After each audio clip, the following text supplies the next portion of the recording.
What's up, landlords? Today, Florida has officially beat the squatters. There are no more rights for them in Florida thanks to DeSantis. Before I just tell you about it, I'm just going to show you. Check this out.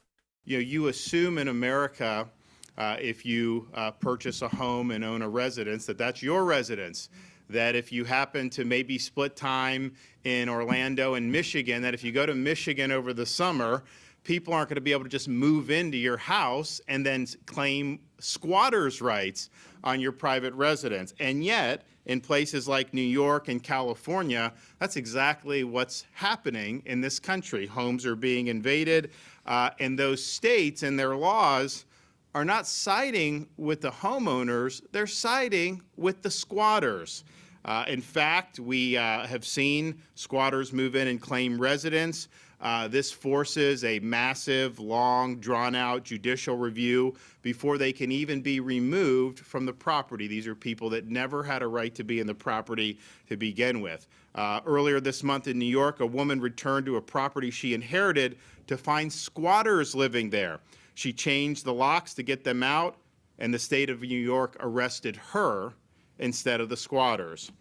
Just a few days ago, two squatters in New York City allegedly murdered the property owner when she confronted them for being in her apartment illegally. In fact, we even have illegal aliens taking to social media, instructing other foreigners how to come into this country and commandeer property. They have gotten involved in this. Well, today in the state of Florida, we say very simply, what passes muster in New York and California is not passing muster here. You are not going to be able to commandeer somebody's private property and expect to get away with it. We are in the state of Florida ending the squatter scam once and for all. And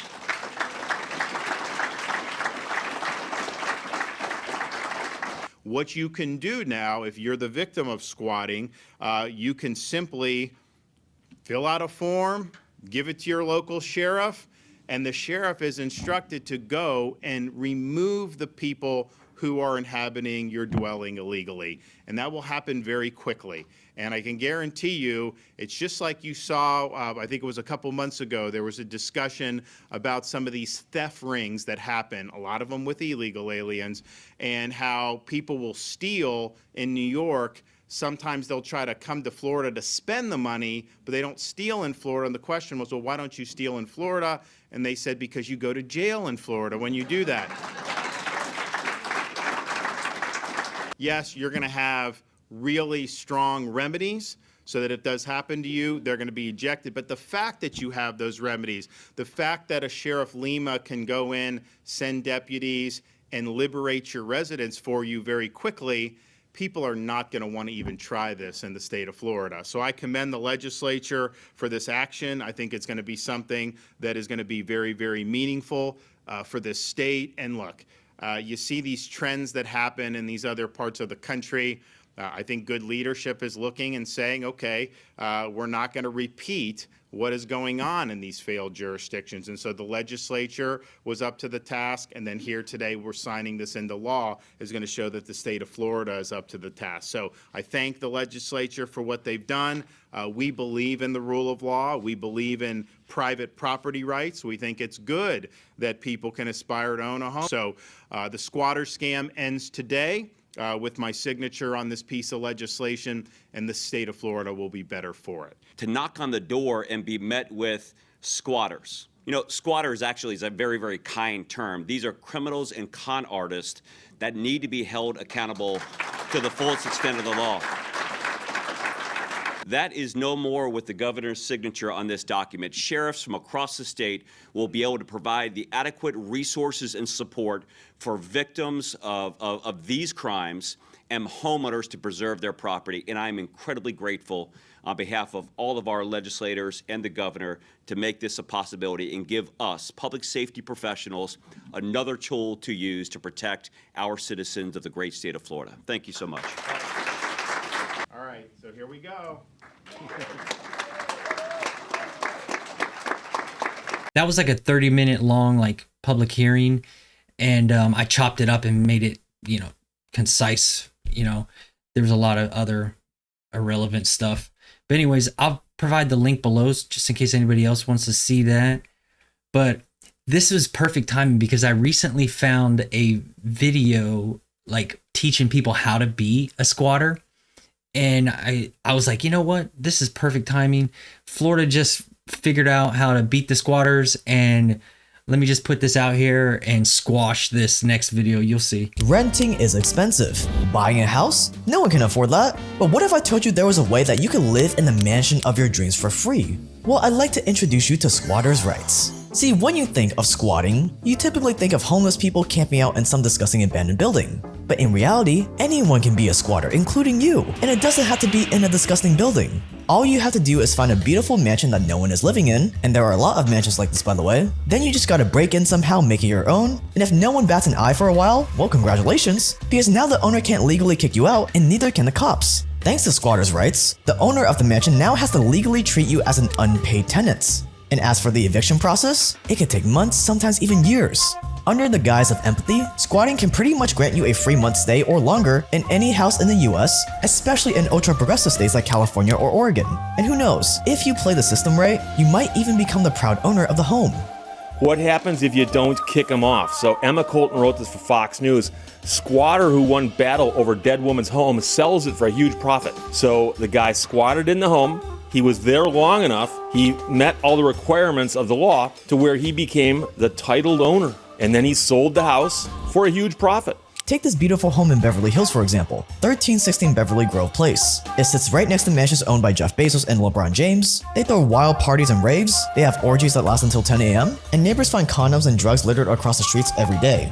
But here's the interesting thing, is that the people throwing these parties, the people living in this home are squatters. These squatters have been throwing really crazy parties there since October. They got lots of nice cars that come up and they just block the roads. They trash the neighborhood. There's tons of, since October, there's been reports of like numerous fires, assaults, arrests, drugs, and there's nothing that can really be done about it for many, many reasons. They don't own the home, they're not paying rent, they can't get evicted, and they might even end up getting the mansion for free. Yeah, so here's all the shit that gets left behind, like the whippets, cups, and then they found drugs at the back of this Porsche. So all they could do was tow the car that had them in it. They couldn't really do anything about the squatters when they found that. Here's a flyer. These are all the people that throw the thing. Music Cartel, Beulah, Game Over, Trippus, and all these people are visible on IG completely. They're not hiding. These are the tickets that you can buy. So 75. This right here is the actual like text telling them like parking is free from 6 p.m. Oh my God. Yeah. They just let them park all up on the street? There's the front gate. That's LeBron's property that's being built 2 doors down. Whoa. This is crazy. They had a New Year's party. Look, 10 p.m. to 10 a.m. That's the party hours. Whoa. Yeah, so it's just That's crazy. And it's all because they knew how to take advantage of the squatting laws in California. So who is behind the squatting? How were they able to pull it off? For educational purposes only, of course? Well, it all centers around the mastermind behind the squatting operation, a mysterious man that calls himself Mr. Gucci. We caught up with one man at the front gate who says he is Mr. Gucci. And what you're about to witness is perhaps the greatest story of finessing the system there is. After all, owning a home is the American dream, so let's learn how to own a home for free. Meet Mr. Gucci. He's pretty much the Great Gatsby of Beverly Hills. He's apparently rich, no one knows who he is, and he's throwing the biggest mansion parties in Beverly Hills. And him and his squatting crew have been having the time of their lives. They're even earning up to $30,000 renting out the rooms in the mansion and charging admission to the parties held there every week. They found all the flyers for these parties that these people are throwing, and it'll show like online ticketing where you can actually buy tickets for like $75 to like go to these parties. Wow. And on booking.com, you can even rent a bedroom for $300 a night. Whoa. See, the technical term for squatting is adverse possession, and it's a legal way to gain any property in America, even a mansion, for free.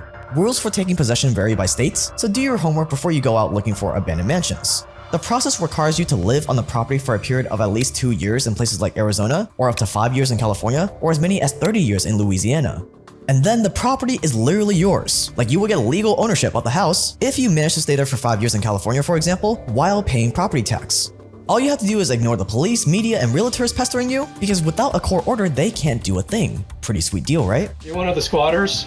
Are you one of the squatters in the house? Absolutely not. I don't know anyone here. I don't know anything. Please leave me alone. And I know 2 to 5 years sounds like a lot to pull off the scheme, like aren't they gonna kick you out somehow? But there is a loophole, at least in California. In California, if you're squatting and you change your driver's license to match the address of the place you're staying at, the police will have no choice but to let you stay. Since squatting is not a criminal offense, police can't kick you out. In fact, without a judgment, the owner can't even enter it. That is why homeowners in many progressive states are absolutely terrified of finding squatters in their homes.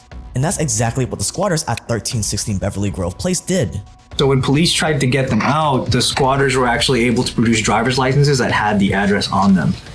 So that means there's a window when someone like squats in your property. If they're able to renew their license and get that license sent to the address and they can get it from the mail, then you've just missed the window to kick them out without a court eviction. Whoa! Wow. So there's you have to catch them before they are able to do that. That law is so fucking stupid. So once it reaches there, the police can't do anything about it. For the actual resident. So then they have to actually go to court to prove that. You can do that to any house. Yeah, and then they even. I'll check the mail, and I'll just register at DMV, whatever. And I just make sure I pull the mail out. Yeah, exactly. So then there's also this fake lease agreement that they show that shows that they actually rented the space, but the property agent's like, that's not real. Like, we never made one of those. And if you're persistent enough, the landlord might just give up and the property will be yours. You know, we were handling it, but now it got a little tough. We don't want to deal with it. So again, if somebody moves in your house while you're gone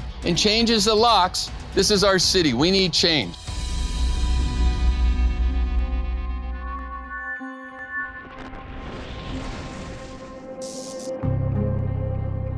And here's the thing, squatting is not reserved for just America. In Spain, there's a squatting movement called Ocupa, and last year the number of occupied properties in Barcelona was over 5,000. In Atlanta, a homeowner stopped by to check on one of his suburban properties, only to be arrested for trespassing. And probably one of the craziest cases, last year in London, a squatter took over someone's home, won it in court, and ended up selling it for $500,000. Talk about a payday. So if you're trying to be like one of these success stories, here are some other rules you want to keep in mind when it comes to squatting. The first thing is that it needs to be obvious to anyone who visits the property that you are living there. That's why many squatters choose remote areas, since fewer people come near. It also helps to make improvements on the home and pay property taxes. And even if the owner finds out that you are on the property, they will need to get a court order to get you removed.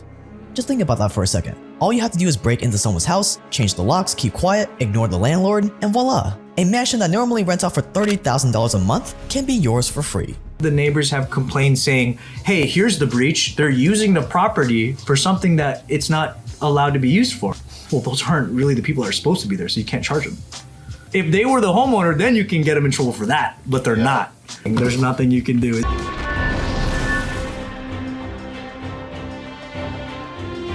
The listing agent for the home found out about the squatters after the pool guy called them about, quote, new tenants moving in, end quotes. Quote, I called the LAPD. When the cops came, the squatters produced a fake lease, and the police said it was a civil matter, end quotes. Right now, a guy in his mid-30s named Morgan Gargelo is one of the squatters at the mansion after being evicted from his last LA apartments. He's also serving a 3-year probation after beating his girlfriend. He says he only pays $25,000 a year for the place and paid it to an Italian-American guy who may or may not be our old friend Mr. Gucci.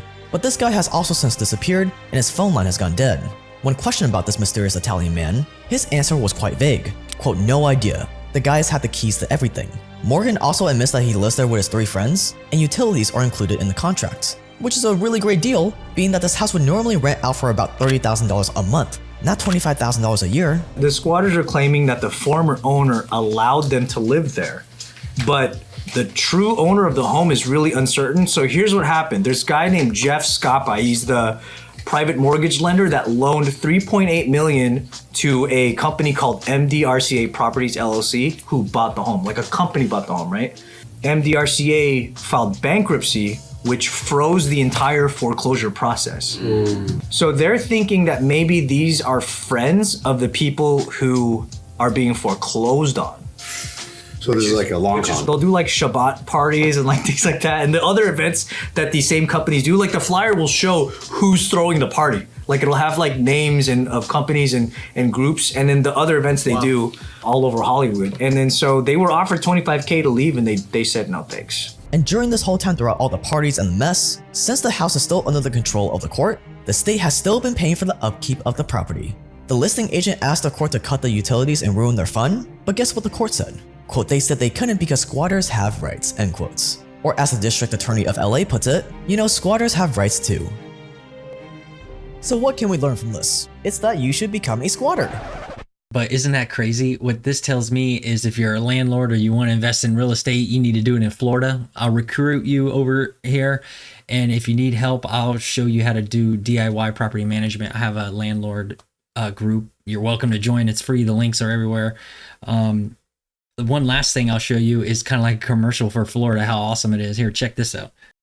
Florida is home to the 4th largest economy within the USA, having roughly the same economic output as Mexico, Indonesia, or Spain. Impressive considering it's just one of 50 states that make up the Union, but Florida has attracted the attention of a lot of economists for a reason other than just its sheer size. Florida is growing much faster than the other major states that round out the top 4, California, New York, and even Texas, and it's doing it in ways and with industries that haven't typically been associated with the region's vibrant history. It's also gaining a lot of attention because that success may or may not be a net benefit to the USA as a whole. Back when I was at university doing my undergrad, I had a part-time job managing a shop where the regional boss pushed me and all of the other stores to make as many sales as possible. Of course, that's nothing unusual, but one day, for whatever reason, my particular shop was allowed to put on a big store-wide discount for everything for one day only. To make the most of this and to keep our big boss happy, we called all of our regular customers to let them know about this in advance so that we could make as much money as possible on the day. Unfortunately, I actually got into a lot of trouble for doing this because all that really happened was that people did all of the shopping they were going to do at a discount in our store instead of shopping like they normally would at all of the stores in the area, which made us look good at the expense of the company as a whole. Now, don't feel too bad, my PTSD from working retail has mostly passed, but the point is, on a much larger scale, Florida might be doing the exact same thing and growing its economy at the expense of other states that make up the USA. The economy of the state as it exists today really got started as something of a tourist destination for people to travel to from colder regions on the east coast of the USA. While technically the region that went on to become the state was home to the first western city on the North American continent, it developed far slower than regions to the north, in large part because of its terrible geography. Even today, the state is full of swamps, mosquitoes, natural storms, and otherwise difficult to navigate terrain, so for most of its early history as its own state, it was just a place where people went on holidays, and even that was limited. This changed as railroads were built into the area, connecting its inland regions directly with major industrial and population centres in the north, which not only opened up the area to even more tourism, it started to make things like farming and even light industry possible. Today, these early industries still make up a significant portion of the state's total economic output, but they have been joined by a growing number of more modern economic contributors. The state has a surprisingly large mining sector, not digging for metals or fossil fuels, but one of the world's largest reserves of phosphorus, which is a naturally occurring chemical which is used primarily as a fertilizer.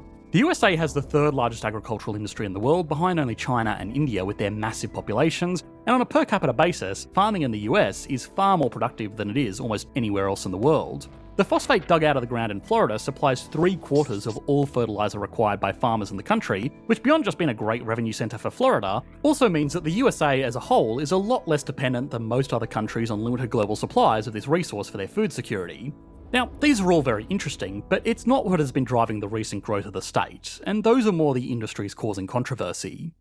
Florida is a strange place, and part of its unique reputation comes down to the economic factors that attract people into the state from all walks of life. Florida has by far the highest level of net migration within the USA, and more people are moving to the state than even outliers like Texas, which has been making headlines in recent years for the wave of people moving there. Florida has gained almost as many new residents since 2020 as New York has lost, and unlike a lot of other states that have seen big increases in their number of new residents, this phenomenon isn't really anything new for Florida. Now, of course, a lot of that migration is just old people moving to the state to retire, which is why despite consistently high levels of internal migration into Florida, the population is still not growing as fast as a state like Texas because, well, older residents die just as quickly as they move in. But the population is still growing overall, which compared to other major US economies like New York, which has been stagnant for more than a decade now, and California, which is going backwards, population growth of any form is a positive sign that there is something attracting more than just retirees to the state. A lot of Florida's new residents are young, highly skilled workers, and weirdly enough, both of these two groups are moving to the state for the same reasons. Taxes within the USA are charged on a national level as well as on a state level, which means that even within the same country, some people pay a higher rate than others because of where they live. Florida has no state income tax, which means people living in other states like New York and especially California can save a lot of money by moving there.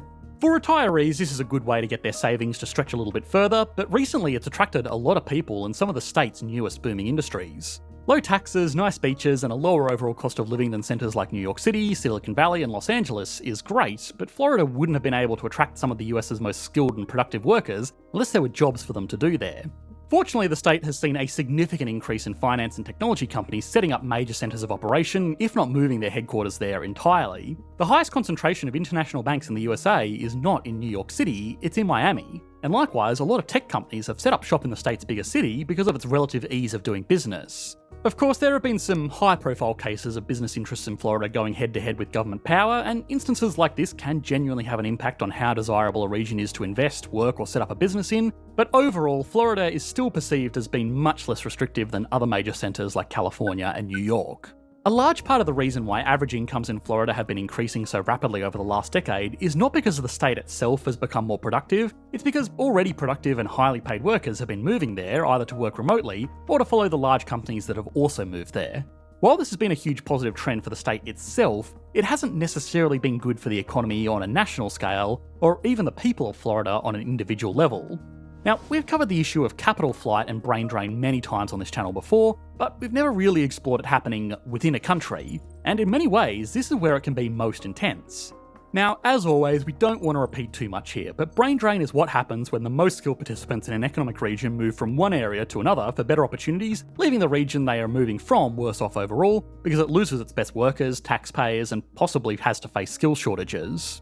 If a tech worker moved from Silicon Valley in California, not only would California miss out on their tax revenues, California-based companies may not be able to find the workers they need to continue their operations, and eventually they'll have to move to where they can find workers. Now, a quick side note is that a reasonable assumption would be that the rise of remote work could combat this, now that there's no need for certain workers to be physically tied to a particular location. But the unfortunate truth is, it's too soon to tell. It has the potential to make the problem worse, because at least things like access to employment opportunities added some friction to productive workers moving to whatever state, city, or country offered them the best tax deal and living conditions. Without that, there is less standing in their way, especially if the receiving economy is happy to house them, which most normally are to wealthy and productive workers. It's probably not the most consequential example, but there's a reason why so many people with online businesses move to Dubai, and it's not because they're a fan of the architecture. Capital flight is similar to brain drain, but they are two distinct problems. Capital flight occurs when people pull their capital out of one area and move it to another area. Capital in economics really means anything that isn't land or labour and can be used to increase economic output, so tools, infrastructure, technology, materials, and of course regular old cash. If people move, they tend to bring their stuff with them, including their spending money, which denies capital from where they're moving from and provides it to where they're moving to. This has been a major problem for a lot of national economies in modern history as moving internationally has become more common. Extreme examples like China and South Africa have even imposed restrictions on how much capital their people are allowed to take with them if they leave the country, because the exodus of wealthy citizens could otherwise have serious impacts on the economy. Now, within a sovereign nation like the USA, a country which famously values its freedoms, such restrictions wouldn't be possible, and this is why in certain ways, capital flight and brain drain can cause even more serious issues. At this point, it's probably important to recognise that while a lot of people are moving to Florida from places like New York, California, and Illinois, in the past, dozens of other states across the USA had the same problem with skilled workers moving into the very same states that are now losing workers to Florida. The USA itself is globally the greatest beneficiary of skilled migration and foreign capital movements, so there is a level of irony to states like Florida and Texas now causing the same problems. But that doesn't mean those problems aren't real. Florida has a GDP of roughly $1.4 trillion US. The small disclaimer here is that just like every other state within the USA, the World Bank and International Monetary Fund, the sources that we usually rely on for macroeconomic figures, do not produce data for states within a sovereign country, so the numbers here don't use exactly the same methodology.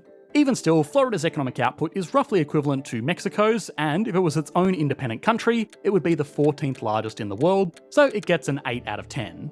GDP per capita is $70,557, which is very good by global standards, and it's only improving. But despite all of its recent success, this number is still behind the average for the USA as a whole, which has a per capita output of $82,885, although that number is pulled up by just 17 out of the 50 total states and DC.